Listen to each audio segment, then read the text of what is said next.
All right, today what I'm going to do is one of the more dangerous cooking techniques that there are. A lot of people have gone to air frying turkeys. I'm still the old backyard pot full of peanut oil, or not full, but to the fill line and no higher.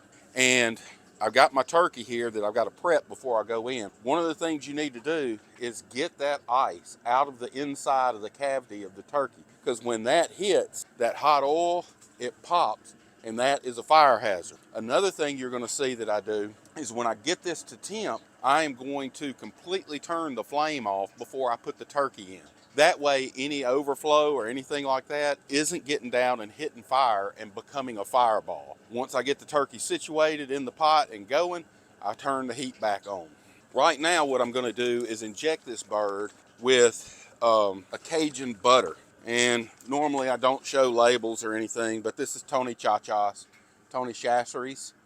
I call it Tony Cha-Cha's. We're going to break this cap off, and it comes with an injector. Of course, I got every dang level of safety on here.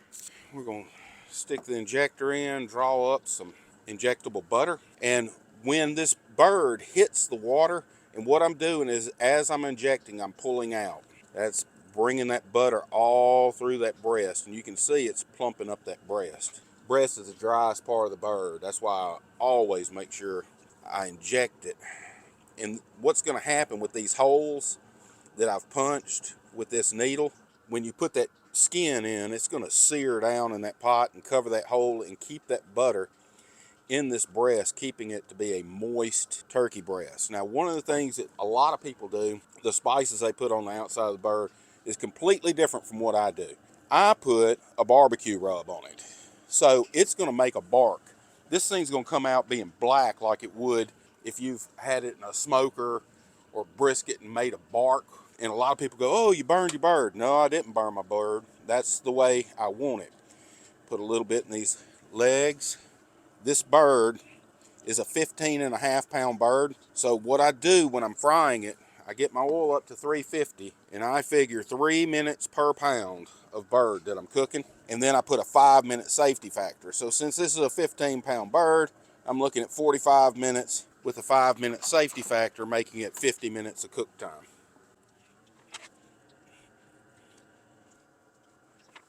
She's pretty well injected.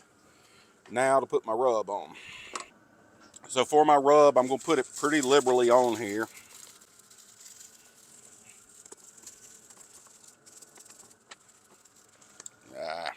Let me go to the pour.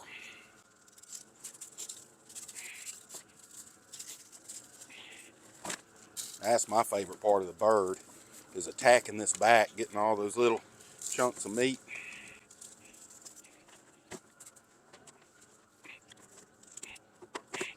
Now let that just sit there, and as you can see, it's going to sweat into that meat, giving it some spice. This is our stand that our bird's going to be on, and I put my bird breast down, catching all that heat in the thick part. I also pull my wings back. Well, I'm not going to pull my wings back on this one, it looks like. All right, I'm messy now, for sure. All right, this is the dangerous part. So what I'm going to do is shut the gas off. I've completely taken this fire off, and I've actually taken it up hotter than 350, because when I put that turkey down, it's going to cool that oil. I'm really sitting at about 380 right now. So off with the lid and in with the turkey. And when we do the turkey, we want to use the tools that come with these turkey fryers to do this, because that's keeping me away from the splattering. And as I lower this, you're going to see that I control lower it. I don't just drop the whole bird in. I'm slowly lowering this bird in, letting that oil get used to everything it's doing.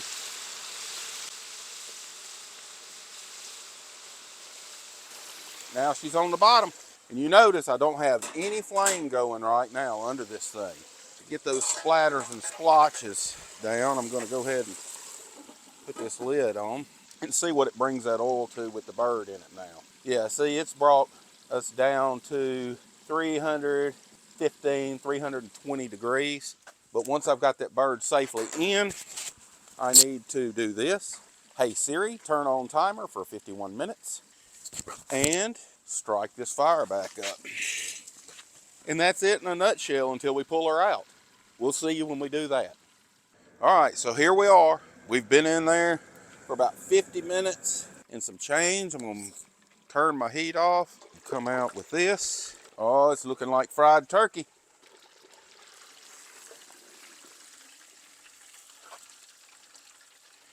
Now what I do here is I let this thing drain out as much oil as it will over the pot. That's a gorgeous bird. Got a good fry all the way through.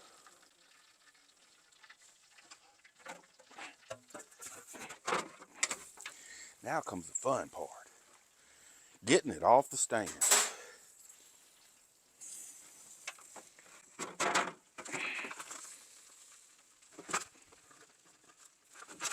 Woo.